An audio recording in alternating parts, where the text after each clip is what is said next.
السلام علیکم ورحمۃ اللہ وبرکاتہ۔ سیدنا کریم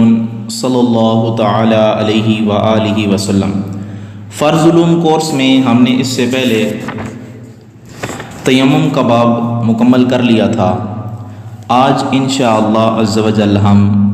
حیض و نفاس اور استحاضہ کا بیان مکمل کریں گے۔ تو سب سے پہلے یہ جان لیں کہ حیض کے مسائل کا علم رکھنا نہایت ضروری اور اہم ہے، کیونکہ اس پر بہت سے مسائل کا دار و مدار ہے، مثلا طلاق، عدت، نسب، جماع کا جائز ہونا یا ناجائز ہونا، نماز، روزہ، قرآن پاک پڑھنا اور اسے ہاتھ لگانا، اعتکاف بیٹھنا، مسجد میں داخل ہونا وغیرہ۔ دوسری چیز کہ عورت کی شرمگاہ سے حیض، نفاس اور استحاضہ کا خون نکلتا ہے، یعنی یہ تین قسم کے خون شرمگاہ کے راستے سے باہر آتے ہیں، جبکہ حیض اور نفاس کا ٹھکانہ عورت کا رحم ہے۔ پس حیض وہ خون ہے جسے ایسی بالغ عورت کا رحم بار پھینکتا ہے جو بیمار اور حاملہ بھی نہ ہو۔ اب بالغ عورت سے یا بالغہ سے مراد 9 سال کی لڑکی ہے، یعنی 9 سال کی عمر میں لڑکی بالغ ہو جاتی ہے۔ اور بیماری سے مراد ایسی بیماری جس کے سبب سے خون آتا ہے، محض بیماری مراد نہیں ہے، مثلا بخار ہو گیا، زکام ہو گیا یا کوئی اور بیماری ہے تو اس سے جو ہے وہ جو خون آتا ہے تو وہ بیماری کا خون نہیں ہے۔ مثلا ایک عورت بیمار ہے لیکن اس کا رحم ٹھیک ہے تو یہ خون حیض ہوگا۔ اور اسی طرح حاملہ بھی نہ ہو تو یاد رکھیں حاملہ کو جو خون آتا ہے تو وہ حیض کا نہیں آتا بلکہ وہ استحاضہ کا خون آتا ہے، اور اس حالت میں نماز معاف نہیں ہے۔ حمل کی صورت میں رحم کا خون بچے کی خوراک بن جاتا ہے، لہٰذا حیض رک جاتا ہے اور رحم کا منہ بند ہو جاتا ہے، جس کی وجہ سے خون نہیں آتا، اور اگر خون آئے تو وہ حیض کا خون شمار نہیں ہوگا۔ اور نہ ہی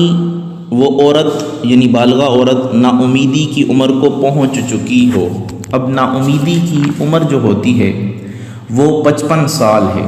اور اسی پر فتویٰ ہے، اور اس کے بعد جو خون آئے گا وہ حیض کا نہیں ہوگا۔ اور یہ جو 55 سال کی عمر ہوتی ہے اس کو سن ایاس بھی کہتے ہیں، یعنی وہ نا امیدی کی عمر میں پہنچ چکی ہے کہ اب اس کو حیض کا خون نہیں آتا۔ حیض کی کم از کم مدت 3 دن ہے، یعنی 72 گھنٹے۔ اس سے ذرا سا بھی جو خون کم آئے گا تو وہ حیض شمار نہیں ہوگا، اور درمیانی مدت 5 دن اور زیادہ سے زیادہ مدت 10 دن ہے، یعنی 10 دن سے زیادہ جو خون آئے گا تو وہ حیض نہیں ہوگا۔ اور نفاس وہ خون ہے جو بچے کی پیدائش کے بعد نکلتا ہے، اس کی زیادہ سے زیادہ مدت 40 دن ہے اور کم از کم کی کوئی حد نہیں، یعنی 1 دن بھی آ سکتا ہے، 2 دن بھی آ سکتا ہے، 1 گھنٹے میں بھی رک سکتا ہے۔ 1 دن میں بلکہ اس سے کم میں بھی نفاس کا خون ختم ہو سکتا ہے، اس لیے جب نفاس کا خون ختم ہو جائے تو نماز اور روزے کی ادائیگی ضروری ہوگی۔ اس مسئلے کی طرف ہماری بہنوں کو خصوصی توجہ دینی چاہیے، کیونکہ عام طور پر مشہور ہے کہ 40 دن پورے کرنے ہیں، چلہ کاٹنا ہے یا 40واں کاٹنا ہے۔ اس طرح وہ لا علمی میں فرض نماز کی تارکہ ہو جاتی ہیں، یعنی فرض نماز کو چھوڑنے والی ہو جاتی ہیں۔ اور 40 دن کی تکمیل خون آنے کی صورت میں ہے، ورنہ جتنے دنوں میں خون آنا بند ہو جائے گا غسل کر کے نماز پڑھے، اور اگر کمزوری وغیرہ عذر نہ ہو تو روزہ بھی رکھے۔ یعنی 40 دن تک جو خون آئے گا وہ نفاس کا خون ہوگا بچے کی پیدائش کے بعد، اور 40 دن کے بعد اگر خون آتا ہے تو وہ استحاضہ کا ہوگا، اور استحاضہ میں نماز روزہ معاف نہیں ہے۔ 2 حیضوں کے درمیان پاکیزگی کے کم از کم دن 15 ہیں، اور زیادہ کی کوئی حد نہیں ہے، یعنی کم سے کم ایک عورت کو 15 دن پاکی کے لازمی ملتے ہیں، اور جو عورت استحاضہ کی صورت میں بالغ ہو، یعنی کوئی عورت ایسی ہے جو ہے استحاضہ کی صورت میں بالغہ ہوئی ہے تو اس کو بھی 15 دن جو ہے وہ پاکی کے ضرور شمار ہوں گے اس کے لیے. یعنی 2 دن خون آ کر رک گیا یا 10 دن سے زائد خون آیا تو یہ خون جو ہے وہ استحاضہ کا خون ہوگا، حیض کا خون نہیں ہوگا. اب یہ جو مسئلہ بیان کیا گیا ہے وہ یہ ہے کہ پاکی کی کم سے کم مدت، یعنی ایک عورت بالغ ہوئی تو خون آ رہا تھا اور یہ خون مسلسل جاری رہا. اب چونکہ اس کے لیے کوئی عادت مقرر نہیں ہو سکتی کہ اسے اتنا دن حیض آتا تھا یا اتنے دن اس کی عادت ہے، تو لہٰذا وہ 10 دن حیض کے شمار کر کے 15 دن طہارت کے شمار کرے، پھر 10 دن حیض اور 15 دن طہر یعنی طہارت کے جو ہے وہ شمار کرے. یہی طریقہ مسلسل جاری رہے گا اور اس کا نفاس بھی 40 دن مقرر ہوگا. یعنی ایک عورت کو پکی جو ہے وہ ایسی بیماری ہے کہ ہمیشہ خون جاری رہتا ہے، تو جیسے ہی بچہ پیدا ہوگا اس کے 40 دن تک جو خون ہوگا وہ نفاس، اس کے بعد استحاضہ ہوگا اور استحاضہ میں نماز روزہ وغیرہ معاف نہیں ہے. اب اس کے بعد مسئلہ ہے حیض اور نفاس سے 8 چیزیں حرام ہو جاتی ہیں. ایک نماز، دوسرا روزہ، تیسرا قرآن پاک کی ایک آیت پڑھنا، اتنی آواز سے پڑھنا کہ خود کان سن سکیں. نمبر 4 اسے غلاف کے بغیر ہاتھ لگانا، یعنی قرآن کریم کو غلاف کے بغیر ہاتھ لگانا. تو غلاف وہ کپڑا ہے جو قرآن پاک سے الگ ہوتا ہے، اور جو قرآن پاک کے ساتھ ہی سی دیا گیا ہو تو وہ جزدان کہلاتا ہے. اور اس کے ساتھ پکڑنا یعنی جزدان کے ساتھ قرآن کریم کو پکڑنا یہ بھی ناجائز ہے. قرآن پاک زبانی بھی پڑھنا جائز نہیں ہے اگرچہ ایک آیت ہو. اسی طرح کسی کاغذ کے ٹکڑے پر ایک آیت لکھی ہو تو حیض و نفاس والی عورتیں اسے بھی ہاتھ نہیں لگا سکتیں. اس کے بعد 5ویں چیز ہے مسجد میں داخل ہونا. مسجد میں بھی حیض و نفاس والی عورتیں داخل نہیں ہو سکتیں. اس کے بعد ہے 6 طواف کرنا.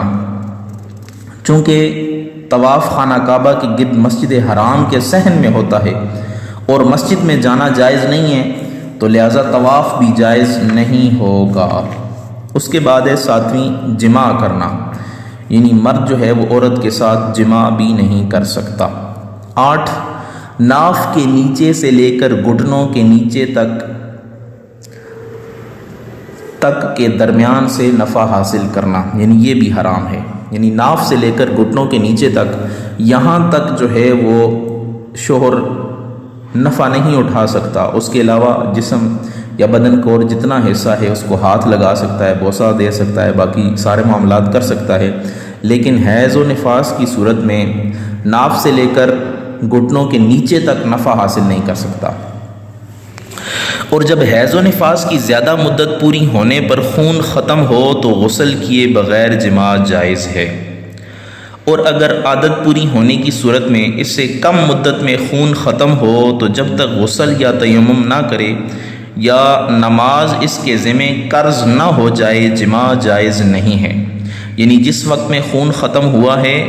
اس سے اتنا وقت یا اسے اتنا وقت حاصل ہو جائے کہ جس میں غسل اور تکبیر تحریمہ یا اس سے کچھ زیادہ ارکان ادا ہو سکتے ہیں، اور اس نے تیمم نہیں کیا یہاں تک کہ نماز کا وقت نکل گیا. تو اس مسئلے کی وضاحت یہ ہے کہ یعنی کسی عورت کو 6 دن حیض آتا ہے اور یہ اس کی عادت بن گئی ہے تو اب اس سے جماع اس وقت جائز ہوگا کہ حیض ختم ہونے پر وہ غسل کرے،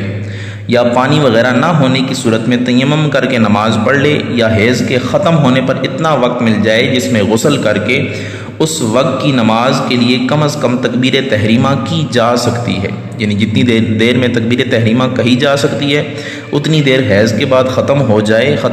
حیض ختم ہوا اس کے بعد اتنی جو ہے وہ دیر ہو گئی ہے، اتنا وقت گزر گیا، اس کے بعد جماع جائز ہوگا. اس صورت میں نماز اس کے ذمہ قرض ہو جائے گی.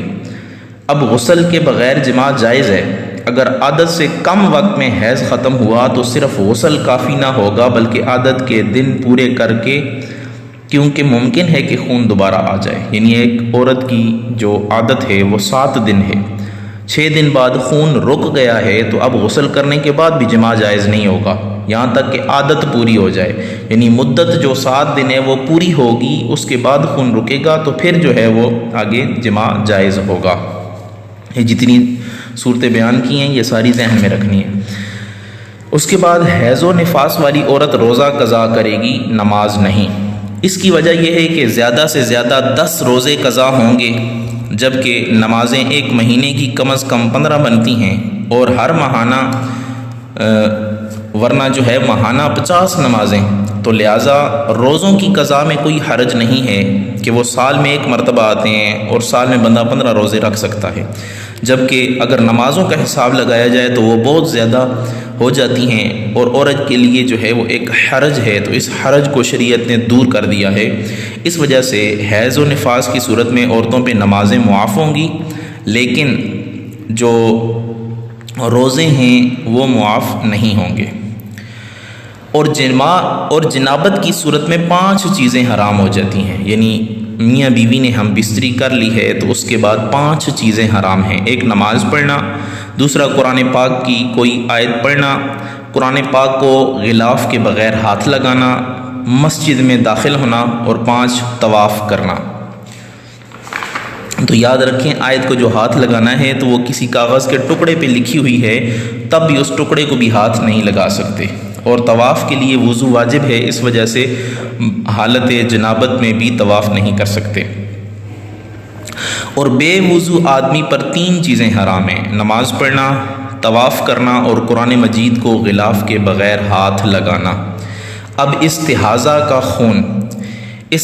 کا خون دائمی نکسیر کی طرح ہوتا ہے، نہ نماز کو روکتا ہے، نہ روزے کو، اور نہ ہی جماع کو۔ مستحاضہ عورت اور وہ شخص جو معذور ہے، مثلا جسے پیشاب کے قطرے آتے ہیں یا جس کا پیٹ جاری ہے، یعنی بار بار اسے جو ہے وہ ہوا خارج ہوتی رہتی ہے، وہ ہر نماز یا ہر فرض نماز کے وقت کے لیے وضو کرے، اور اس کے ساتھ فرائض و نوافل جو چاہیں جتنے چاہیں پڑھیں، اور معذور لوگوں کا وضو فقط وقت کے نکل جانے سے باطل ہو جاتا ہے، یعنی جب وقت ختم ہوگا، مثلا ظہر کی نماز کا وقت شروع ہوا تو جو معذور شرعی ہے، یعنی جس کو لگاتار پیشاب کے قطرے آ رہے ہیں یا لگاتار اس کی ہوا خارج ہو رہی ہے ہر 1 منٹ بعد، یا اس کو لگاتار خون آ رہا ہے، رکتا ہی نہیں ہے، تو پھر ایسا آدمی معذور شرعی ہوتا ہے۔ اور معذور شرعی کے لیے یہ چیز لازمی ہوتی ہے کہ اسے اتنا وقت نہ مل سکے کہ وہ فرض نماز کا جو وقت ہے اس میں فرض ادا کر سکے، مثلا ظہر سے لے کر عصر تک اسے ذرا سا بھی وقت نہیں ملتا کہ وضو کر کے 4 فرض پڑھ سکے، تو وہ آدمی معذور شرعی کہلائے گا۔ اب اس کے لیے حکم یہ ہوگا کہ جیسے ہی ظہر کا وقت شروع ہوتا ہے وہ وضو کر لے گا۔ اب جو عذر تھا اس کی وجہ سے اس کا وضو نہیں ٹوٹے گا، مثلا اسے پیشاب کے قطرے آتے ہیں، یا بار بار ہوا جاری ہے، یا بار بار خون آتا ہے، تو جس بیماری میں مبتلا تھا، جس بیماری کی وجہ سے عذر ہوا ہے، تو اس کی وجہ سے اس کا وضو نہیں ٹوٹے گا۔ یعنی ایک آدمی کو پیشاب کا عذر ہے تو پیشاب کی وجہ سے جتنے قطرے آتے رہیں گے وضو کرنے کے بعد اس کا وضو نہیں ٹوٹے گا۔ اسی طرح اس کے پیٹ سے ہوا خارج ہوتی ہے تو وضو کرنے کے بعد ہوا جتنی مرتبہ بھی خارج ہوگی وضو نہیں ٹوٹے گا۔ اگر کوئی عورت استحاضہ ہے، یعنی اسے بار بار خون آ رہا ہے، تو اس کا بھی جو ہے وہ اس خون کی وجہ سے وضو نہیں ٹوٹے گا۔ اس کے علاوہ اگر کوئی نواقض وضو پایا گیا تو وہ پھر وضو توڑ دے گا۔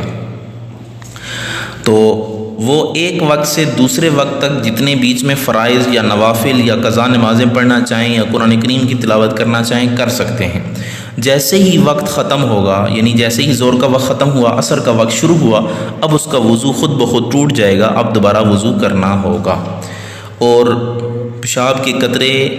یا خون کے قطرے اگر جسم پہ لگے ہیں ان کو دھو لینا چاہیے، اور کپڑے پہ لگے ہوئے ہیں تو کپڑے کو بھی دھو لینا چاہیے۔ ایسے شخص کو عموماً چاہیے کہ وہ کوئی کپڑا یا ٹیشو وغیرہ ساتھ رکھ لیا کرے تاکہ اس کے اوپر وہ قطرے گرتے رہیں، جیسے ہی نماز کا وقت ختم ہو تو وہ کپڑا یا ٹیشو تبدیل کر لیا کرے،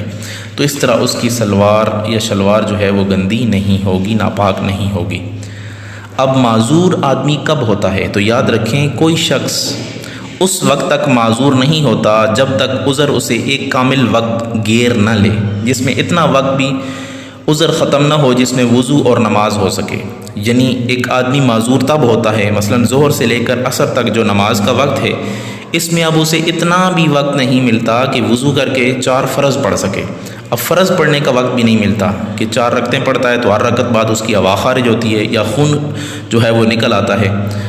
یا اسے اور کوئی بیماری ہے اس طرح کی، تو پھر وہ معذور شرعی کہلائے گا۔ اور اس عذر کے ثبوت کی شرط یہ جو ابھی بتائی ہے، یہ اس کے ثبوت کی شرط ہے کہ یہ آدمی معذور شرعی کہلائے گا۔ اور اس کے باقی رہنے کی شرط یہ ہے کہ اس کے بعد وہ عذر پورا وقت باقی رہے، یعنی وہ عذر اسے جب تک ہے تو وہ معذور شرعی ہے، اگرچہ ایک بار بھی ہوا ہو عذر کے ختم ہونے۔ نیز اس شخص کے معذور نہ رہنے کی شرط یہ ہے کہ ایک کامل وقت اس عذر سے خالی رہے۔ یعنی معذور ہونے کی شرط یہ ہے کہ جو 2 نمازوں کے درمیان ایک نماز کا وقت ہے، ظہر سے عصر تک ظہر کی نماز کا وقت ہے، اس میں جو ہے اسے لگاتار اتنے قطرے آتے رہیں بار بار کہ وہ وضو کر کے نماز نہ پڑھ سکے، تو اس کو معذور شرعی کہتے ہیں۔ اب وہ اس عذر سے کب نجات پائے گا، یا اسے کب کہیں گے کہ یہ آدمی معذور شرعی نہیں ہے، تو وہ اس وقت معذور شرعی نہیں رہے گا جب 2 نمازوں کے درمیان ایک وقت ہے، مثلا ظہر سے لے کر عصر تک۔ اب اس کو جو ہے وہ اتنا وقت مل جاتا ہے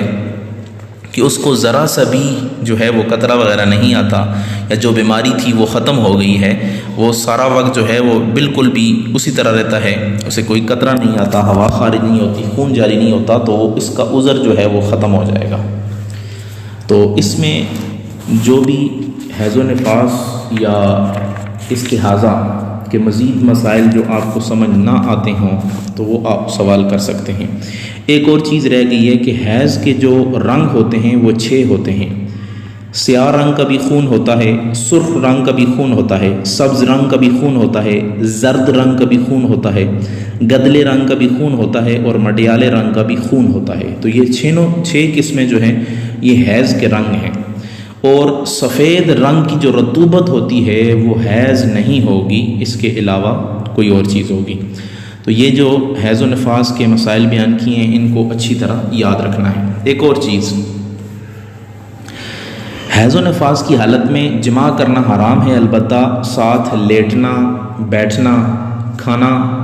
کھانا یا کھانا بنانا، برتن دھونا یا بوسہ وغیرہ لینے میں یہ کوئی حرج نہیں ہے۔ ایک اور چیز یاد رکھیں، انجیکشن یا دوا کے ذریعے حیض کو بند کرنا، ٹیکا وغیرہ یا انجیکشن یا دوا کے ذریعے حیض کو بند کرنا جائز ہے، لیکن شرط یہ ہے کہ کسی قسم کا نقصان کا اندیشہ نہ ہو، اور اگر حیض بند کرنے میں نقصان کا اندیشہ ہو تو پھر یہ دوا یا انجیکشن لگوانا جائز نہیں ہے، کیونکہ انسان کے لیے اپنے نفس کی حفاظت لازم ہے کہ وہ اپنے آپ کو اپنے ہاتھوں کے ذریعے ہلاکت میں نہ ڈالے۔ البتہ انجیکشن یا دوا کی وجہ سے ایام حیض میں حیض نہ آئے تو احکام حیض جاری نہیں ہوں گے، بلکہ طہر یعنی پاکی کے احکام ہی باقی رہیں گے۔ مثلا ایک عورت کے 10 سے لے کر 15 یا 10 سے لے کر 20 یا 10 سے لے کر 17 تاریخ تک یہ حیض کے ایام ہیں، اور اس نے دوا لی ہے یا انجیکشن لگوایا ہے، تو اب اسے خون بالکل بھی نہیں آ رہا، تو وہ ان دنوں میں حیض والے حکم اس پہ جاری نہیں ہوں گے، بلکہ وہ پاک تصور کی جائے گی، اور وہ نماز روزہ بھی کرے گی اور قرآن کریم بھی پڑھ سکتی ہے، اس کو ہاتھ بھی لگا سکتی ہے۔ آخر میں ایک اور مسئلے کی بھی وضاحت کرتا چلوں کہ حیض کی کم سے کم مدت جو ہے وہ 3 دن ہے، اور زیادہ سے زیادہ 10 دن۔ اب جس کو 3 دن سے کم حیض آیا ہے، مثلا 3 دن 72 گھنٹے بنتے ہیں، اگر کسی کو 71 گھنٹے یا 70 گھنٹے لگاتار خون جاری رہا پھر رک گیا، تو وہ حیض نہیں بلکہ استحاضہ شمار ہوگا، اور اس استحاضہ میں آپ کو پتہ ہے نماز روزہ وغیرہ معاف نہیں ہے۔ ہاں اگر 72 گھنٹے لگاتار خون آیا، تیسرا دن بھی خون آتا رہا، تو پھر یہ حیض شمار ہوگا، اور 10 دن تک حیض ہے، یعنی زیادہ سے زیادہ مدت 10 دن ہے۔ اب کسی کو 11ویں دن بھی خون آیا، 12ویں دن بھی خون آیا، تو وہ پھر خون جو ہے وہ حیض شمار نہیں ہوگا، وہ استحاضہ شمار ہوگا۔ دوسری چیز یاد رکھیں، ایک عورت کے حیض کی جو مدت ہے وہ 5 دن ہے یا 7 دن ہے، فرض کر لیں 5 دن ہے یا 7 دن ہے۔ اب اس عورت کو 5 دن خون آیا، 5 دن خون آنے کے بعد اگر ختم ہو گیا تو وہ پاک ہو گئی ہے، غسل کر لے گی اور باقی اس پہ جو ہے وہ جتنے بھی احکام ہیں وہ لازم ہو جائیں گے۔ لیکن اگر کسی عورت کو 5ویں دن، اگر اس کی مدت 5 دن ہے، 5ویں دن حیض ختم نہیں ہوا بلکہ خون جاری رہا، تو اب اگر 6 دن بھی خون جاری رہا، 7ویں دن بھی خون جاری رہا، 8ویں دن بھی خون جاری رہا، 9ویں دن بھی خون جاری رہا، 10ویں دن بھی خون جاری رہا، اگر 10 دن یہ کم سے جو زیادہ سے زیادہ مدت ہے، اگر 10ویں دن خون رک گیا تو اب ہم یہ سمجھیں گے اور شریعت یہ حکم دے گی کہ اب اس کے حیض کی جو مدت ہے وہ 5 دن سے بڑھ کر 10 دن ہو گئی ہے۔ اگر 10ویں دن میں خون رک جاتا ہے یا 6ویں دن، 7ویں دن، 8ویں دن، 9ویں دن، 10ویں دن،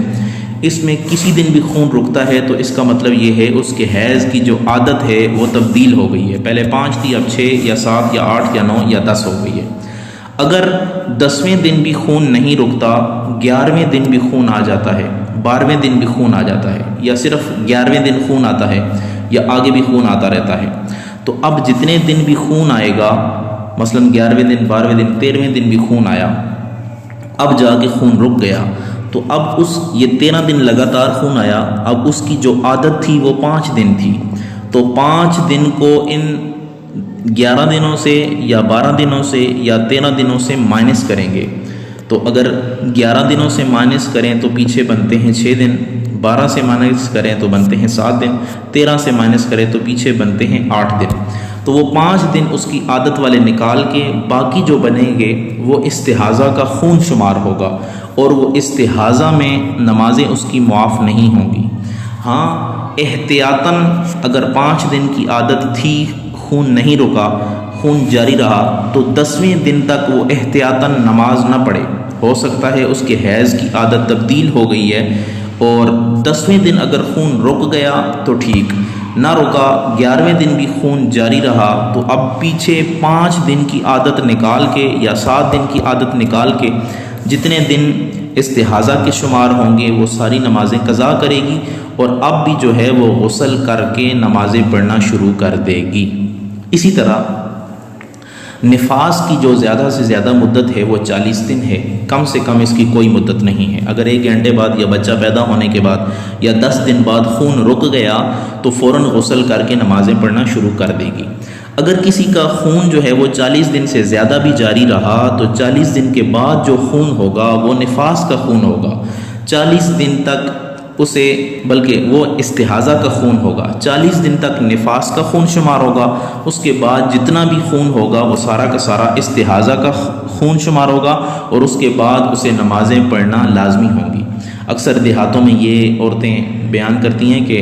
40 دن اگر خون رکتا ہے تو 45 دن تک نمازیں نہ پڑھیں، یہ درست نہیں ہے۔ یہ 5 دن کی جو ہے نمازیں قضا کریں گی، چھوڑیں گی تو یہ سخت گناہگار ہوں گی، یہ بھی بات یاد رکھیں۔ ایک عورت کا بیٹا پیدا ہوا، اب اس کی عادت ہے، مثلا عورت کا بیٹا پیدا ہوا، اس کو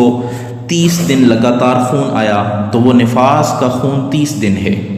ٹھیک ہے۔ اب 30 دن جو خون آیا تو یہ 30 دن خون آنا اس کی نفاس کی ایک عادت بن گئی ہے۔ اب اگلے سال پھر بیٹا پیدا ہوا، اب اگر پھر خون آیا اور 30 دن تک اسے رکنا چاہیے تھا جو اس کی عادت تھی، اگر نہ رکا اور خون 40 دن تک جاری رہا تو 40 دن سے پہلے رک گیا یا 40ویں دن رک گیا، تو اب ہم سمجھیں گے اس کے نفاس کی پہلی جو عادت 30 دن تھی وہ تبدیل ہو گئی ہے، 40 دن ہو گئی ہے، یا 38 یا 39 دن ہو گئی ہے۔ اگر 40 دن کے بعد بھی خون جاری رہا، 40 دن کے بعد بھی خون جاری رہا تو جو پچھلی عادت 30 دن تھی وہ 30 دن بیچ میں سے مائنس کریں گے، مثلا 50 دن یا 45 دن خون جاری رہا تو پچھلی عادت 30 دن تھی، تو اب وہ 30 دن اس میں سے مائنس کریں گے تو پیچھے جو 15 دن یا 20 دن بچیں گے ان میں ساری اس نے وہ خون جو ہوگا وہ استحاضہ کا خون ہوگا اور اسے نمازیں قضا کرنی ہوں گی۔ امید ہے یہ مسئلہ بھی آپ کو سمجھ آ گیا ہوگا۔ السلام علیکم ورحمۃ اللہ وبرکاتہ۔